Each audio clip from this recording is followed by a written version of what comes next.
അസ്സലാമു അലൈക്കും വറഹ്മത്തുള്ളാഹി തആല വബറകാതുഹു. ഇന്ന് നമ്മൾ ചർച്ച ചെയ്യാൻ പോകുന്നത് 2ാം ക്ലാസ്സിൻ്റെ അഖ്ലാഖ് എന്ന വിഷയത്തിൽ മുൻ വർഷങ്ങളിൽ വാർഷിക പരീക്ഷയ്ക്ക് വന്ന ചോദ്യപേപ്പറാണ്. ഒന്നാമത്തെ ഭാഗം നോക്കാം. വ്യക്തമാക്കാം. അപ്പോൾ താഴെ 5ഓളം ചോദ്യങ്ങൾ നൽകിയിട്ടുണ്ട്. അപ്പോൾ അത് വ്യക്തമാക്കി ഉത്തരം എഴുതുക. 1. കപടവിശ്വാസിയുടെ അടയാളം. അപ്പോൾ കപടവിശ്വാസിയുടെ അടയാളം എന്ത് എന്നാണ് ചോദിക്കുന്നത്. അതിൻ്റെ ഉത്തരം കളവ് പറയൽ. അപ്പോൾ കളവ് പറയലാണ് കപടവിശ്വാസിയുടെ അടയാളം. 2. ഒരു കാര്യം ഉള്ളതുപോലെ പറയൽ. അപ്പോൾ ഒരു കാര്യം ഉള്ളതുപോലെ പറയുന്നതിനാണ് എന്ത് പറയൽ? സത്യം എന്ന് പറയുക. അപ്പോൾ അവിടെ സത്യം എന്ന് എഴുതി കൊടുക്കുക. 2. സംസാരം തുടങ്ങാൻ ഏറ്റവും നല്ല വചനം അതേതാണ്? അസ്സലാമു അലൈക്കും എന്നുള്ളതാണ്. അപ്പോൾ അവിടെ അസ്സലാമു അലൈക്കും എന്ന് എഴുതി കൊടുക്കുക. 4. അടുത്ത വീട്ടിൽ താമസിക്കുന്നവരെ നാം വിളിക്കുന്നത്. അപ്പോൾ നമ്മുടെ അടുത്ത വീട്ടിലൊക്കെ താമസിക്കുന്ന ആളുകളെ നമ്മൾ വിളിക്കുന്നത് എന്താണ്? അയൽവാസികൾ. അപ്പോൾ അവിടെ അയൽവാസികൾ എന്ന് എഴുതി ചേർക്കുക. ഇനി അടുത്തത് 5. ഉമ്മയെ വളരെ സ്നേഹിച്ച ഒരു മകൻ. അതാരായിരുന്നു? യഹിയ ബിനു ഷറഫ്. യഹിയ ബിനു ഷറഫ് ആയിരുന്നു ഉമ്മയെ വളരെയധികം സ്നേഹിച്ച ഒരു മകൻ. നമ്മൾ പഠിച്ചിട്ടുണ്ട്. ഉമ്മ വെള്ളം കൊണ്ടുവരാൻ പറയുകയും മകൻ വെള്ളം എടുത്തു വരുമ്പോഴേക്ക് ഉമ്മ ഉറങ്ങിപ്പോയി. അപ്പോൾ ഉമ്മയെ ഉണർത്തുന്നത് ശരിയല്ലെന്ന് മനസ്സിലാക്കിയ മകൻ ഉമ്മയുടെ അടുത്ത് ഉമ്മ ഉണരുന്നത് വരെ നിന്നു. പിന്നെ ഉമ്മ ഉണർന്നത് എപ്പോഴാണ്? പാതിരാത്രിയാണ്. അപ്പം മകനെ കണ്ടപ്പോൾ ഉമ്മ ചോദിച്ചു, നീ ഇതുവരെ ഉറങ്ങിയിട്ടില്ലേ? അപ്പോൾ മകന് മറുപടി പറഞ്ഞു, ഉമ്മ ഉണർന്ന ഉടനെ വെള്ളം തരാമെന്ന് കരുതി ഇന്നതാണെന്ന് പറയുകയും അപ്പോൾ ഉമ്മ ദുആ ചെയ്തു അല്ലേ. അപ്പോൾ ഉമ്മ ദുആ ചെയ്തതിൻ്റെ പേരിൽ അദ്ദേഹം വലിയ ഒരാളായി മാറി എന്നുള്ള ഒരു കഥ നമ്മൾ പഠിച്ചിട്ടുണ്ട്. അപ്പോൾ ഉമ്മയെ വളരെ സ്നേഹിച്ച ഒരു മകനായിരുന്നു ആര്? യഹിയ ബിനു ഷറഫ്. അപ്പോൾ അവിടെ അത് എഴുതുക. ഇനി 2ാമത്തെ ഭാഗം ശരിയായവക്ക് ശരി എന്നും തെറ്റായവക്ക് തെറ്റ് എന്നും രേഖപ്പെടുത്താം. ചോദ്യം 1. മാതാപിതാക്കളുടെ വാക്കുകൾ നാം അനുസരിക്കണം. അപ്പം അത് ശരിയാണെങ്കിൽ ശരി എന്ന് അടയാളപ്പെടുത്തുക. ശരിയാണോ? അതെ, ശരിയാണ് അല്ലേ. അപ്പോൾ അവിടെ ശരി എന്ന് അടയാളപ്പെടുത്തുക. മാതാപിതാക്കളുടെ വാക്കുകൾ നാം അനുസരിക്കണം. അവിടെ ശരി അടയാളപ്പെടുത്തുക. 2. അറിവ് പഠിപ്പിച്ചു തരുന്നവർക്ക് വലിയ സ്ഥാനമുണ്ട്. അപ്പം അതും എന്താണ്? ശരിയാണ്. അപ്പോൾ അവിടെ ശരി അടയാളപ്പെടുത്തുക. ഇനി 3.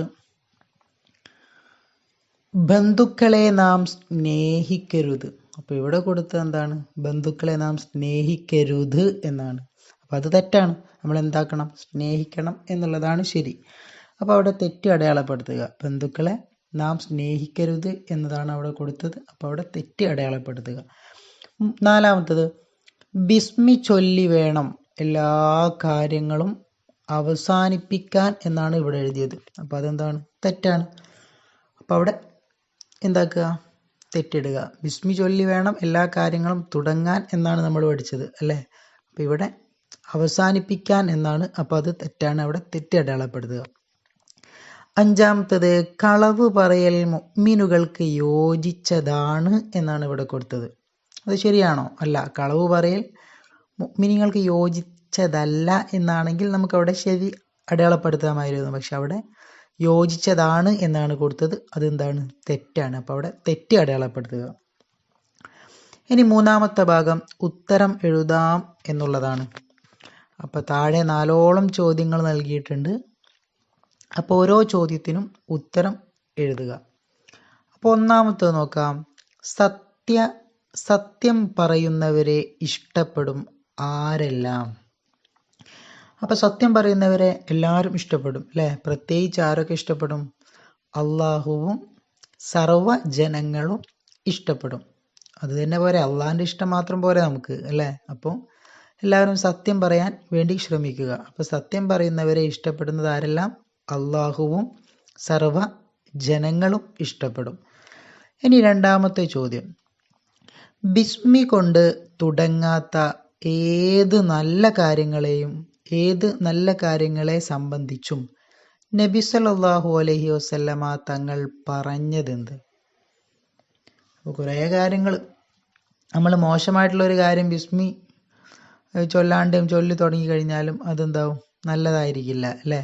അപ്പോൾ ബിസ്മി ചൊല്ലാണ്ട് ഒരു മോശമായിട്ടുള്ള കാര്യം തുടങ്ങിയാൽ അത് ഗുണം കുറയുമെന്ന് പറഞ്ഞാലും കുഴപ്പമില്ല. പക്ഷെ ഇവിടെ പറയുന്നത് ബിസ്മി ചൊല്ലാതെ ഏതെങ്കിലും നല്ല കാര്യങ്ങൾ തുടങ്ങിയാൽ പോലും അതിനെന്താവും?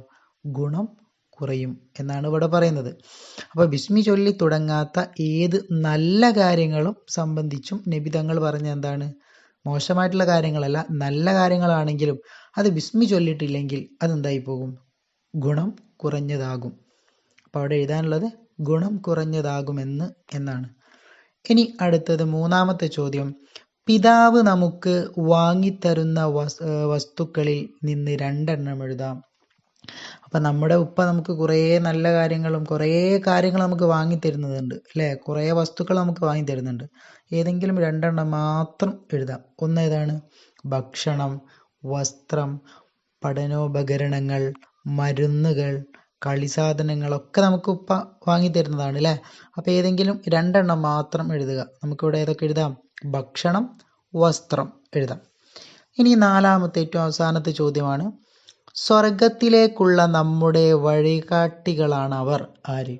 അപ്പോൾ സ്വർഗത്തിലേക്ക് ഉള്ള നമ്മുടെ വഴികാട്ടികളാണ് ആര്? അതാരാണ്? നമ്മുടെ മതം പഠിപ്പിക്കുന്നവർ. അപ്പോൾ നമുക്ക് മതം പഠിപ്പിച്ചു തരുന്നവരാരാണ്? ഉസ്താദുമാർ അല്ലേ? അപ്പോൾ അവർ നമുക്ക് സ്വർഗത്തിലേക്കുള്ള വഴികാട്ടികളാണ് എന്നാണ് പറയുന്നത്. അപ്പം നമ്മുടെ മതം പഠിപ്പിക്കുന്നവർ, അതാണ് അവിടെ ഉത്തരമായിട്ട് എഴുതാനുള്ളത്. ഇനി അടുത്തത് 4ാമത്തെ ഭാഗമാണ്, ക്രമത്തിലാക്കാം. അപ്പോൾ ഒന്നാമത്തെ നോക്കാം.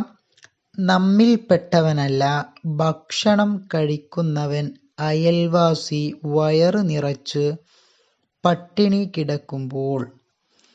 അപ്പം അത് ക്രമത്തിലാക്കി എഴുതുമ്പോൾ എങ്ങനെ വരും? അയൽവാസി പട്ടിണി കിടക്കുമ്പോൾ വയറ് നിറച്ചു ഭക്ഷണം കഴിക്കുന്നവർ നമ്മിൽപ്പെട്ടവനല്ല. ഇനി അവസാനത്തെ ഭാഗമാണ് പൂരിപ്പിക്കാം. അപ്പോൾ താഴെ ഒരു ചോദ്യം നൽകിയിട്ടുണ്ട്, അത് പൂർണ്ണമല്ല, അത് നമ്മൾ എന്താക്കണം? പൂർത്തിയാക്കിയിട്ട് എഴുതണം. അപ്പോൾ ഒന്നാമത്തെ നോക്കാം. സത്യം ഡേഷ് നന്മ ഡേഷ് നയിക്കുമെന്ന് നബിതങ്ങൾ പറഞ്ഞിരിക്കുന്നു. അപ്പം അത് കൂട്ടി എഴുതുമ്പോൾ എങ്ങനെ വരും? ക്രമത്തിലാക്കി എഴുതുമ്പോൾ പൂരിപ്പിച്ച് എഴുതുമ്പോൾ എങ്ങനെ വരും? സത്യം നന്മയിലേക്കും നന്മ സ്വർഗത്തിലേക്കും നയിക്കുമെന്ന് നബി സല്ലല്ലാഹു അലൈഹി വസല്ലമ തങ്ങൾ പറഞ്ഞിരിക്കുന്നു എന്ന് വരും. ദുആ വസിയത്തോടെ നിർത്തുന്നു. വആഖിറു ദഅവാന അനിൽ ഹംദുലില്ലാഹി റബ്ബിൽ ആലമീൻ. അസ്സലാമു അലൈക്കും വറഹ്മത്തുള്ളാഹി തആല വബറകാതുഹു.